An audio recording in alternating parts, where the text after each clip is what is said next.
Today we are continuing our series on Unworldly, and so how do we as Christians live in a world where there's a lot of things that are coming at us that are not godly? They're not the way that God has called us to live, and so we've looked at different topics along the way, and last week we were talking about the Sabbath. We talked about the 1 week work, and that work is God-given and it's important, and how should we relate to work, and then how should we relate to rest and the need for rest and taking a Sabbath rest every week, and then short little Sabbaths throughout the day to orient ourselves to God. And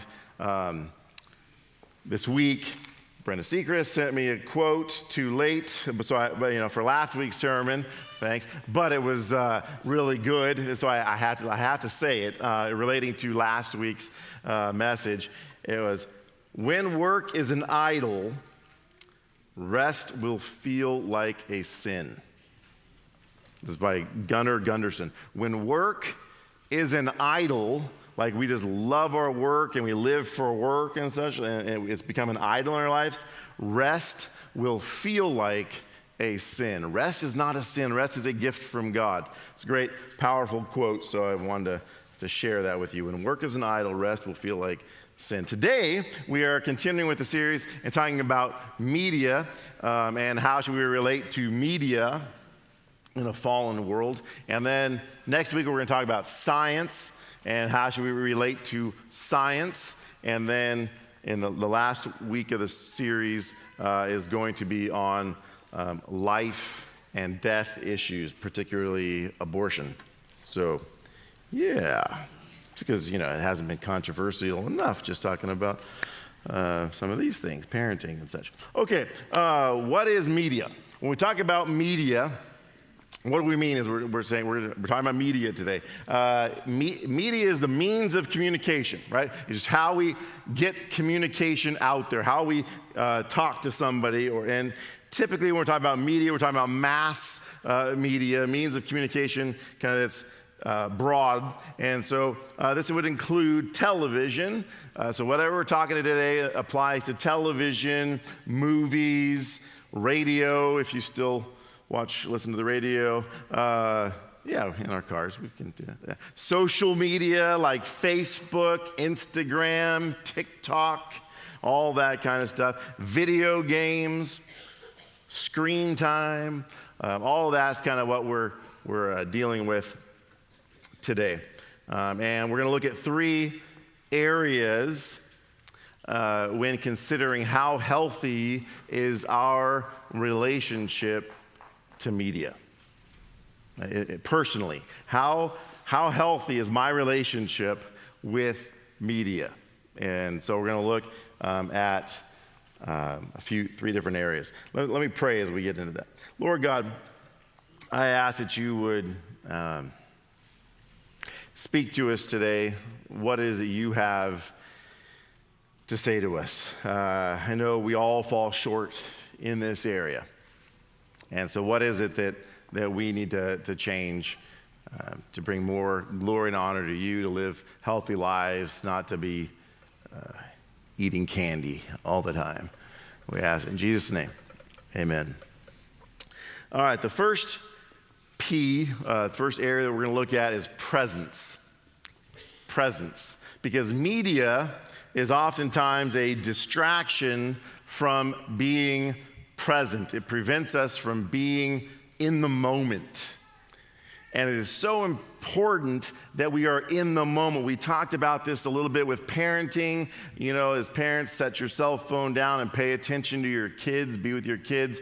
As we talked about last week with Sabbath, practicing Sabbath rest helps us to get in tune with God, to be in constant prayer relationship with God, so that we can actually be present in the moment.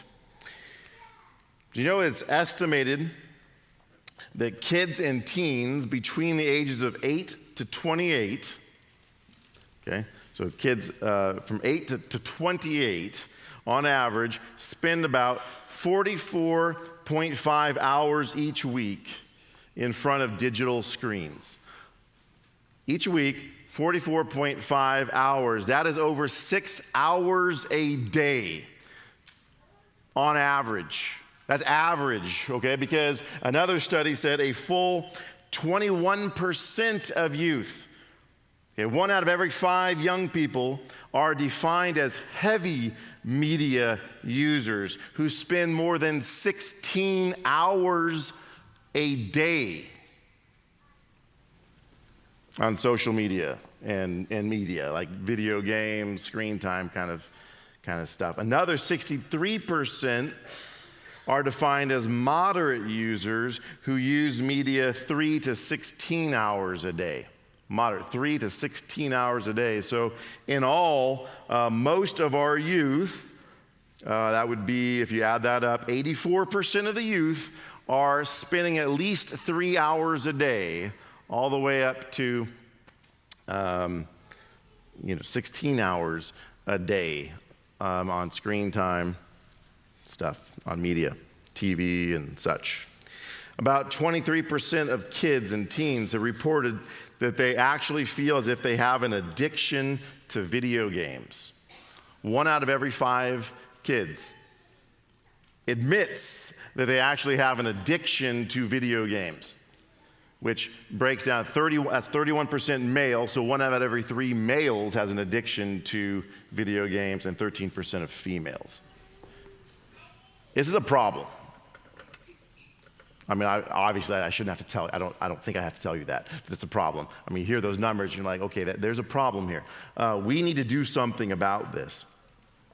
And one of the problems is when we're on screen time, we are isolated.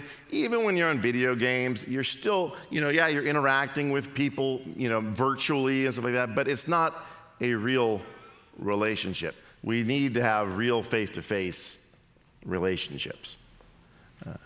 It's better, that you can talk to somebody, kind of be talking, hanging out with your friends through that. It's not like it's totally antisocial, but still, when we're on social media and watching TV, we're not usually social.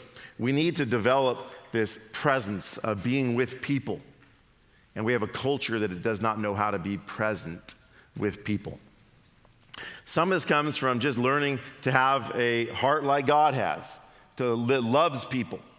We have gotten away from loving people. And, the 2 greatest commandments are love God and love your neighbor as yourself, right? And so we have up in our office, we put up love God and love all people, right? That's what we want to be about. We want to be loving God and loving all people. But as I was reading a psalm a couple weeks ago that talked about enjoying God's creation, which includes people. And I started thinking about the word enjoying compared to loving. Now, loving is a good word. It's from God. Okay, it's a good word. I'm not downplaying loving. But when we talk about loving people, a lot of times it's very easy to have a holier than thou kind of a spirit with that. Like, I am going to lower myself to love you. Right? I'm here, and I'm going to serve you, I'm going to care about you because you're less than me, and so I'm going to be like God, I'm going to love you. And that's the wrong idea. I want to enhance our idea of loving people, and think about this. Enjoy God and enjoy all people. We are called to enjoy God, and we are called to enjoy all people. If I think about enjoying a person, what does that mean? That to enjoy a person means that I have some kind of a respect and value for you that realizes and recognizes that you are made in God's image and that there is something enjoyable about you. That elevates people. It doesn't elevate me, right? And lower them. We need to see value and worth in people because they are made in God's image. I watched the movie Lincoln for the second time.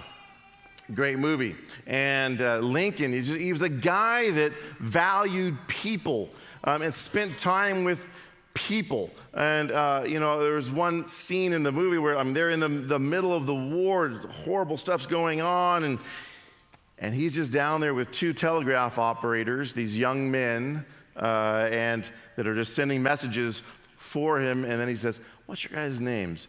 Well, and it's just, "Tell me about you. And then he asked them, "What would you do if you were in my situation?" Abraham Lincoln. He's asked people, he saw that there was worth in people, and it doesn't matter what your status is in this life, you have something to offer. Being present means that we have to have a worldview that sees people as not just useful for us. We live in a society that is a utilitarian society, and so it's, are you useful for me or not? And somebody who has more wealth, they're more useful for me, so I'm going to use them, right? Or this person has a higher social status, so I'm going to befriend them because they are useful to me. And we live in this utilitarian where we use whatever is useful is what we spend our time with. And God is saying, no, everybody is made in my image, and everybody has something to offer. So love everybody, enjoy everybody, and see the value. It's very different than the world that we live in. And when we start to enjoy people, then we become more enjoyable too. It affects our time together. So our time together becomes quality time. There's a meme I saw on social media, but it says, "These monkeys, we used to be more fun." And maybe that describes you. Life's like a barrel of monkeys, right? And so these barrel of monkeys used to describe being fun, and these monkeys are on their phones, and they're all individualized. We used to be more fun. And maybe that describes you and your household. If we walked into your home, would everybody be on their cell phones rather than talking to each other? They're distracted and not present. We need to be present. And I want to talk a little bit about what that means and what it looks like to be present, to set your cell phone down, enjoy people, and listen to people. I remember when I was in junior high, and my brother was dating a gal, and we were driving from church to our favorite restaurant, and my brother was in the front seat driving, and his girlfriend was in the passenger seat. New girlfriend, I think this was the first Sunday we'd met her, and I'm in the back seat, and I started telling a story, and she turned around. This is before seatbelts were like all that big. And she turned around and faced me in the back seat and looked in my eyes. And I had to stop my story because it took me by surprise. She was actually engaging with me and wanted to hear and valued what I had to say, to the point where she was looking at me, and it was awkward because I wasn't used to that. Somebody actually wanted to hear what I had to say, and it felt good, but I was shocked. It startled me, stopped, and I was able to continue my story. How often do we look at people and really care about what they have to say, or are we just thinking about other things, or we're distracted with our phones? I watched a TED Talk on listening. There's lots of good TED Talks on listening. And a gal shared some different points of how to listen, how to really listen. And these are just a few of them. She said, don't multitask. And this doesn't mean just being on your phone while somebody's talking to you. You're cleaning your glasses and you're talking to people, that's making them think, okay, I'm thinking about my glasses right now. Am I really listening to you? What we do communicates. What am I multitasking? Am I thinking about the next thing that I have to do in my head while I'm talking and listening to this person? Am I really fully engaged and fully listening to this person? So don't multitask while you're talking to somebody.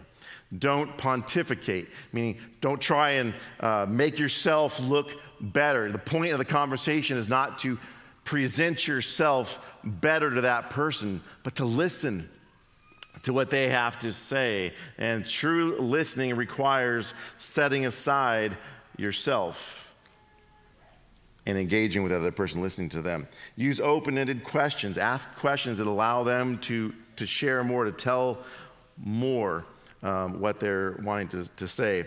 Don't tell them what they're saying unless you're trying to clarify and you don't understand. That's a good thing to do. Don't equate your experiences with theirs. That's a lot of times we're in conversations, right? And you know the people, and you might be one of them, but they share something and say, oh yeah, I did that, or oh yeah, it's always comes back to yourself and how you relate it to yourself. That's not listening. Sometimes, our heart there is to empathize, and so we're trying to share about ourselves because we're trying to say, I can kind of relate. But a lot of times we're just making the conversation about about us. And all experiences are individual, so we don't, even our experience probably does not equate to theirs. So ask questions and don't make the conversation about you. And listen. Most of us don't listen with the intent to understand. We listen with the intent to reply, right? We don't listen to understand, but we're listening to, okay, how am I going to reply to this? What can I say now, right? So being present requires listening, learning to listen to people. Second P is purity. So if media is distracting us too much so we're not present, then media is not a good thing, or we need to limit our media. Purity, what we're watching, the content of what we're watching. Now, when I talk about purity, when I bring up the word purity, and when we just have purity talks anywhere that you had a talk on purity, our mind usually goes to the things that make a movie or whatever rated R, right? But purity is so much bigger than that. What about media that fosters other kinds of pain, like hostility? Is that pure? Is it fostering hostility in me? Is it fostering depression? Is it fostering anxiety? Is it fostering greed?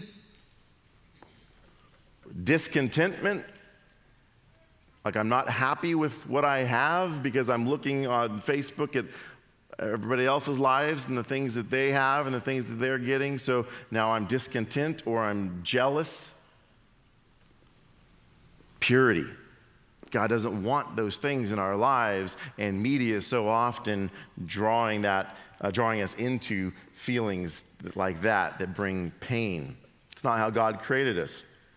Psalm 19:14, the psalmist says, "May the words of my mouth and the meditation of my heart be acceptable to you, Lord, my rock and my redeemer." May the words of my mouth and the meditation of my heart, God knows what's going on in my heart. Is it pleasing to you? And that should be our prayer, that God hears our heart and he's like, yeah, I like what you're meditating on. I like what you're spending time thinking about. Philippians 4:8, very familiar verse. Paul writes, "Finally, brothers and sisters, whatever is true, whatever is honorable, whatever is just, whatever is pure, whatever is lovely, whatever is commendable, if there is any moral excellence and if there is anything praiseworthy, dwell on these things." If we're spending 6 hours on social media, it's probably not meeting this criteria. Our mind is not dwelling on the things that bring pleasure to God. Now, this is not legalism, okay? This is not to say that you can't ever watch anything that doesn't meet those criteria, like something in a movie has a little bit of bad content in there. You can get legalistic with this stuff. I had a friend who didn't watch rated R movies, and that was draw that legalistic line. I will not watch rated R movies.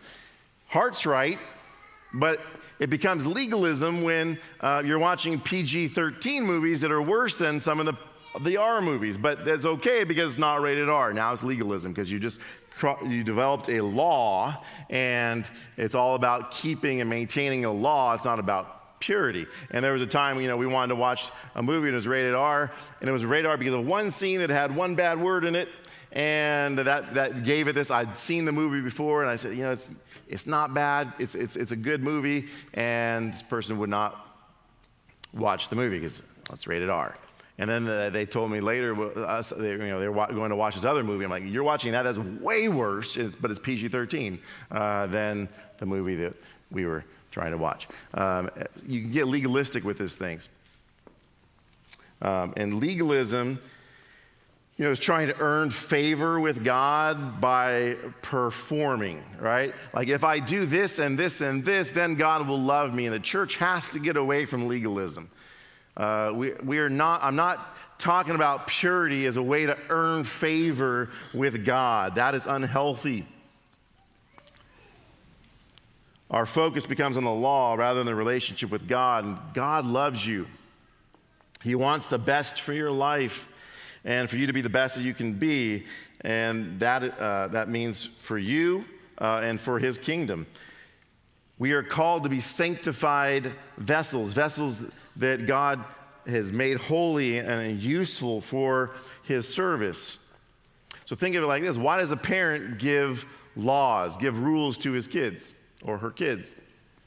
Right, there's two reasons, right? One is to protect the child, like a bedtime. You give a bedtime because I'm protecting your health. You need sleep. Right? So I'm not being legalistic. I'm just giving you this law.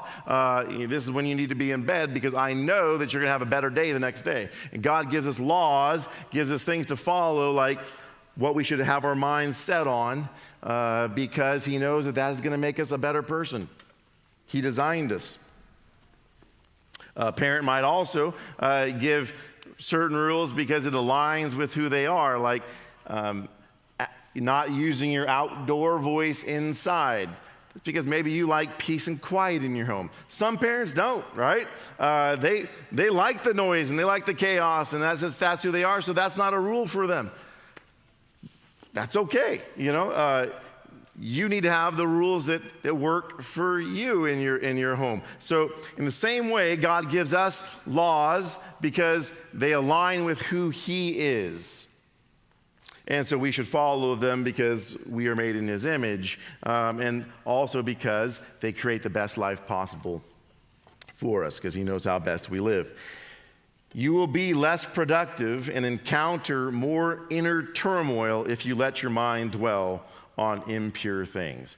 So ask yourself, does this that I'm watching or participating in, does this draw me closer to God or farther from him? Right? After watching this or doing it, is this drawing me closer to God or farther from him? Or do I feel better or worse after watching or participating in this? When you binge a series on Netflix, you come away from that usually saying like, oh boy, I just wasted a lot of hours and I was unproductive, and you don't feel better. You feel lazy, you feel depressed, you want to stay in bed, whatever. That's not healthy. We need to get out. We need to be present in the creation that God made for us. And so do we feel better or worse after watching this? That should tell us something about the purity. Am I more jealous? Am I more anxious? Am I more hostile? What is this creating in me? And the last P, I'm gonna start this, and Grant's gonna finish it. But the last three is persuasion. Persuasion. Media, be it the news, a movie, social media, is rarely neutral, right? Even what the news doesn't cover tells you something about their point of view and what they believe. For example, if I said, I went to the store and got a bag of Doritos, it's neutral. I just reported, right, what happened. But I left out the fact that I didn't pay for those bag of Doritos. right? That's important information, but I left it out because I want to present this story this way. I went to the store and I got a bag of Doritos. Instead of I went to the store and I stole a bag of Doritos, right? Very different. And so the news may appear neutral, but they're leaving out certain things because they want to portray their slant. So we need to be aware, be good discerners of news and media, because every news agency is slanted, left or right.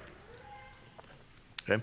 And if you want to be manipulated by them, turn your brain off and just absorb it all and agree with whatever you read and say, well, it's printed there or it's on the TV, so it must be good.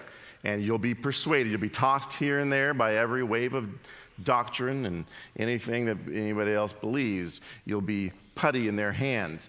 Or, as 2 Corinthians 10, 4 and 5 says, we demolish strong arguments or strongholds and every proud thing that is raised up against the knowledge of God, and we take every thought captive to obey Christ. We need to think critically when we're watching anything, whether it's news, whether it's media, whether it's a movie or TV show. Look for the slant. Look how they portray people of opposing views. If you're listening to something that's supposed to be unbiased, how do they characterize people of a different opinion? If they demonize them, there's probably some slant here, right? And I probably want to hear another side of that story, and so I can discern who is right. But people who are usually kind of demonizing, they probably aren't giving you the whole truth either. How do they play on your emotions? Be aware of your emotions when you're watching a movie. How are they playing on my emotions? They're trying to, usually with pathos, trying to steer you to a certain conclusion. They're trying to persuade you with an emotional appeal. Who do they get you to sympathize with? What character are you sympathizing with when you're watching this TV show or this movie? In modern movies, oftentimes we are sympathizing with the villain. Are you aware of that? Do you notice that? That the villain becomes the good guy or the guy that you're hoping wins? And there's some good to that because, some of they're trying to show that it's not always black and white. Not everybody is like they're either good or they're evil. And that's true.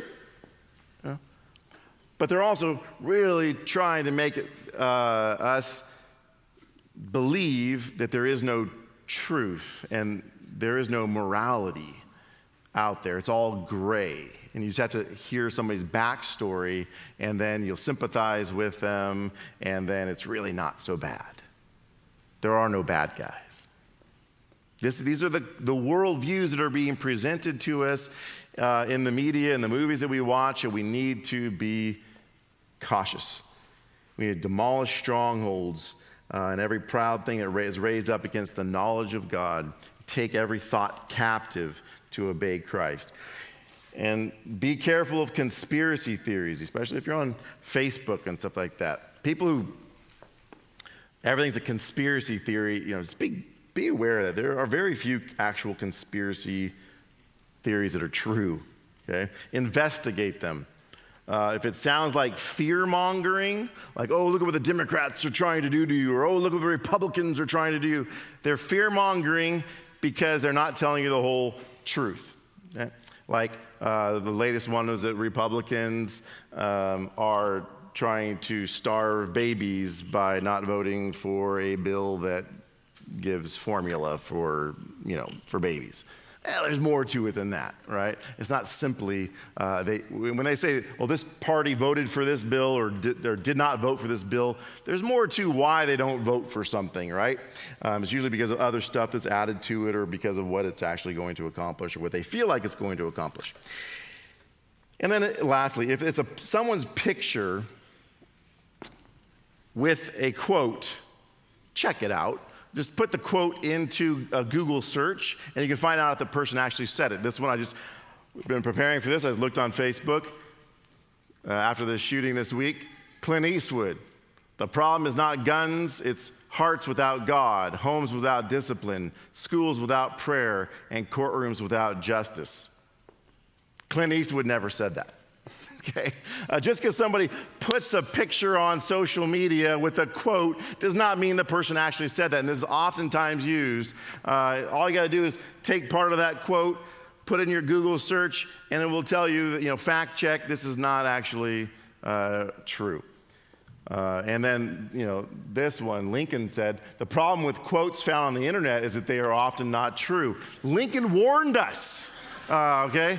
So don't believe every quote on the internet. All right, Grant, wrap this up here for us.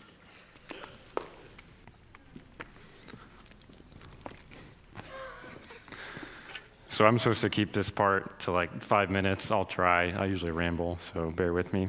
Yeah. Oh, wow, okay. So they lost a game in Sunday school, so that was their consequence, so good work. Now your debt's free. I didn't realize they were actually going to do it. They were supposed to stand up during the choir song, so that would have been more entertaining than that. But so I will do my best to be gracious with this. This topic gets me going quite a bit. So I need to pray before I start. I know I'm only going for a few minutes, but dear Lord, just thank you for just this morning. Just bless these people as they've heard this morning from your word, from Jeremy, from myself, Lord. May what I speak be honoring of your truth alone. What I say that doesn't honor you, may that be in one ear and out the other, and may your truth only remain. We love you, Lord. Amen. So I'm talking about persuasion. So really when I think about this word, so what is worthy of our attention and what do we allow to influence us? So with any form of communication, broadcast, print, digital, whatever it is, there's a battle to get your attention. That's really what it is. There's a battle to get your attention, what is worthy of your attention. And I'm going to get more to that here in a minute.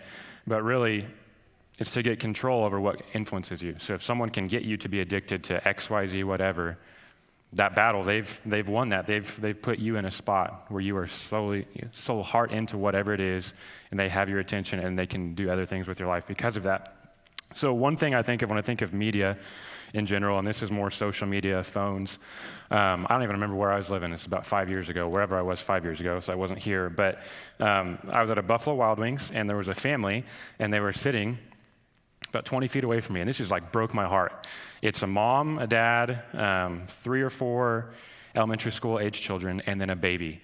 And literally every single person, it's a pretty decently priced meal to go and actually eat out at Buffalo Wild Wings for that many people. Literally every single person is eating with one hand, phone or tablet in the other hand, except for this 1-year-old baby. And I'm just like, honestly, that's heartbreaking. It's kind of funny because it's like, oh my gosh, that's the most ridiculous thing that you could see in a restaurant. It was heartbreaking. Like literally this baby's just sitting there eating their baby food, and the other 5, 6 family members are sitting there literally not even paying attention. They don't even know where they're at. It's just, that's crazy. I think that's where a lot of our society, if we allow ourselves with what we're being persuaded is worthy of our attention, that's where we're headed. Media is a one-way influence, and here's what I mean by that. If I sit in front of my phone and sit in front of my TV, whatever it is, whatever I'm willing to put in front of my face or into my ears, whatever I'm allowing in is a one-way influence. So the words, the picture, whatever, it is going to influence me in my thought and then how I go out and live my life, but I have no influence back in it. There's no relationship. So if I pull up whatever social media for hours, I'm going to be feeding in. I have no relationship with whatever's going on there, whatever people, whatever it is. Same with TV, Spotify, whatever it is. It's coming in, it's feeding in. There's no relationship. It is a one-way influence. If you've ever seen The Social Dilemma on Netflix, I would advise it. I think for anyone, parents especially, it is eye-opening. When you watch it, probably the first thing you want to do is throw your phone and anything in the furnace. But it gives you a really broadened mindset on this. There's a quote from that was really powerful. There are only 2 industries that call their customers users: illegal drugs and software. I don't know if we should be terrified by that or what. I really don't know exactly how to feel about that, but I know it's not a coincidence. It's intentional that that's the case. Illegal drugs, hardcore drugs, whatever it is, and software, those are the only 2 places in this world where people are referred to as users. Let that sink in for a second when you think about what we're doing when we subscribe or do whatever to different stuff. And when you watch A Social Dilemma or anything like that, you realize the entire system, especially of social media, and we're talking about more than just that, but especially social media, YouTube, anything where you can get subscribed to, literally the whole purpose of it is to make money off of you with advertisements. That's their whole purpose. Again, there's no relationship there. I was just talking with Kevin Winter the other day. Some people will watch stuff on TV, and they actually are on YouTube or whatever. They actually feel like they know these people who live in a different state or a different country. It's like, oh, this is my person. I know everything about their life. Well, yeah, you may watch them, but there's no relationship with there. And really, the whole system is designed to make money off of advertisements so that these people can make more money. It goes up the chain to the big tech companies. It's literally money. That's the majority of it. And not that every person who does stuff or has a page online is bad, but in itself, the system is built that way. We think about influencers on social media. I'll be really careful what I say before I say something mean or dumb, but what are we influencing towards? Because if we're influencing towards ourselves and our own attention, and again, to make money off of advertisements, what are we influencing towards? Kids are growing up today desiring to be YouTubers or whatever, documenting their trips to Walmart or Target, rather than wanting to be a teacher, a doctor, whatever, investing in lives. As a youth pastor, if my main purpose of being youth pastor is to point to myself and really, I better hang it up, I better call it quits, because I really have nothing to offer. What are we influencing towards with whatever sphere of influence we have? Every single person in this room, every person watching online, we have influence, whether it's for a few people, whether it's hundreds, thousands, whatever. If you're a boss, if you're an employee, it really doesn't matter. We've all got influence. What are we using it towards? Who are we pointing it towards? Jesus offers something far different than what the world's selling or what any person on this earth can offer. John 10:10 says, "The thief comes only to steal and kill and destroy. I have come that they may have life and have it to the full." See, what the world wants to break down, Jesus redeems. When we commune with the living God and surrender to him, we get abundant life, we get freedom, we get peace, we get hope. And it's all in him. You can look all over this world. You can look all over whatever form of media. You can search for this. It may last 5 seconds, 5 minutes, 5 months. It's going to fade. It's not designed to last. You will find it no other place than in the person of Jesus Christ. It's happened for generations. The mouth speaks what the heart is full of. What we take in with our lives is what we will then put back out for the world to see. It's one of my favorite verses in the Bible, especially when you think about this stuff. Luke 6:45. "A good man brings good things out of the good stored up in his heart, and an evil man brings evil things out of the evil stored up in his heart. For the mouth speaks what the heart is full of." What we're taking in matters. It really does. I know sometimes there's a lot of times, even myself, it's like, thinking about my kids, they're growing up in this age, and it's like, oh yeah, they could do this or that or whatever, or I don't really care, I don't have time, I want to be lazy. But what we're taking in matters. Makes a drastic impact on how we then go out into the world. The human heart stores up what we allow in. And then the fruit of our life is a result of that. Think about like connecting, I like this illustration, putting a hose straight to your heart. Everything in my ears and in my eyes, what I'm allowing to influence is coming straight to my heart, straight to my soul. So if I'm pumping garbage in, what is then going to be the result and the fruit of my life? It's going to be garbage, and I shouldn't be surprised by that. I should not be surprised by that if what I'm putting in is toxic.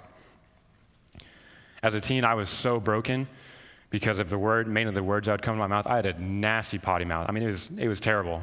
I guarantee you, anyone in our high school, Hillsboro High School, I had a worse mouth than them. And it was because of what I was allowing in. And I was so broken because of that. I was prideful. But my God redeems. And it's because of what now I've been putting in my life for several years. That's far, far different than what I had been falling into the trap of. The people who you know, who you see in your personal life or out in the world, the people who are on fire for Jesus Christ, that doesn't happen by accident. That's intentional. You don't just see someone who is fully dedicated to living their life for Jesus Christ and they just woke up one morning and just randomly happened. That's intentional because of what they take in. And really think about the people with what is influencing them. We can see it on each other's faces and each other's eyes. I can see brokenness and joy in the eyes of human beings, on the face of human beings. It's pretty obvious. You see someone who's really broken, you don't have to even know them, you can see it. You see someone who is joyful, who is able to walk through circumstances that are unbelievable and to put their hope in Jesus Christ, you can see that too. And my eyes and my face is a result of what I'm putting in. If people work really hard to convince you, I'm specifically talking social media, but what I'm putting out, that their life is amazing, there's likely an underlying layer that they don't want you to see. And this is heartbreaking. I've seen it in family and personal stuff. You see it in celebrities. Celebrities often, or anyone really, can put up a smokescreen of glamour to hide a lot of deep-rooted brokenness. And these are people, oftentimes, especially when we're talking about social media, that other people will fantasize of their life, or they think they're a role model, whatever it is. But there's an incredible identity issue going on quite often. And they're trying to prove their worthiness. Like Jeremy said, platforms of media in themselves really aren't that negative. I believe it's more of a matter of how we're molding our hearts and our minds in our use of them, what we're taking in and then what we're putting back out. Many forms of media cause people to compare themselves to others, which at the heart of that really causes us to question our worth. If what I'm seeing is making me always, again, it's self-centered, it's making me think about what am I, how do I fit into this, how do I compare to that, they have this, they don't have that, I don't have their stuff, their life looks amazing. But is it really that great? So I kind of start off with some heavy stuff. I'm going to hit this one a little bit lighter. So this is Instagram versus reality, the Shuey edition. And so when you think about what do people put out there, right? Okay, here's my family photo. Oh, that looks so great. That's a cute picture with your kids, Christmas card, whatever. Honestly, most of that's fake. No joke. Most of that's fake. We all know this. If you've experienced it, if you have young kids currently, or you've ever raised kids, you know most of that stuff, that's not reality. I mean, it's like 5 seconds in a year, right? Like literally the amount of pictures that Laura and I have of our girls together where we're all sitting and looking at the camera, 2 pictures in a year? We're talking seconds. That's not reality. So for the sake of authenticity, and just to show you how strongly I feel about this, I'm going to expose my own family here. So this first picture is myself with my kids. Okay, yeah, you're being a good active dad. You're playing with your kids. You're doing whatever. Well, okay, next picture. This is a few weeks ago. I got home from work. Man, I'm tired. My twins, I had 3 kids within 2.5 years at age 24. Praise God we had at 24 and not 44 because, my gosh, I don't know if I could make it through most days.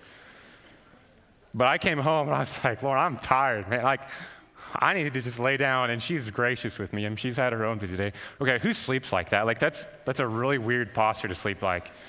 But when you're just feeling the exhaustion of lack of sleep or whatever, and you're going through, I mean, sometimes, like, I don't have the energy to go and play around and, be the active dad that I want to be. I just look like a bozo that was sitting there on the couch. All right, next one. So this is... Okay, before I show the next picture after this one, she gave me full approval to do this. So don't be like, oh man, you're throwing your wife under the bus. She told me to do this. So we got to Thailand. We went to see some friends in Thailand about, 8, 9 years ago. So this is us landing in the airport. So after the course of about 8 days, we're in the sun a lot. Lauren got some sun poisoning. It kind of came up into her face. We think that's what happened. This is from the flight home. And she doesn't want me to tell this part of the story, but I think it's legit. We actually we flew back to California to pick up Addie. Addie was like 8 months old, and we walk up to my brother-in-law's house, and he comes up to me. He's like, "What's up, man?" And then he sees her and he goes, "Hi, I'm Jason." Like he literally didn't recognize her. She thinks it's fake. I think it's real. I saw it on his face. It's real. He literally didn't recognize her. She'd never put that picture. Hey, I had a great week in Thailand. No, but that was reality. All right, next one. This is my favorite. Abby, you having fun? Is it hot? Oh yeah, you've got 3 little kids. That's so cute and whatever, and they're so calm. All right, before you play the video, before you play the next one, there are moments like this, right? Like this is reality to an extent, but my goodness, play this next one. All right, and wait for it. Best part's coming. And boom, there you go. And that is 3 kids.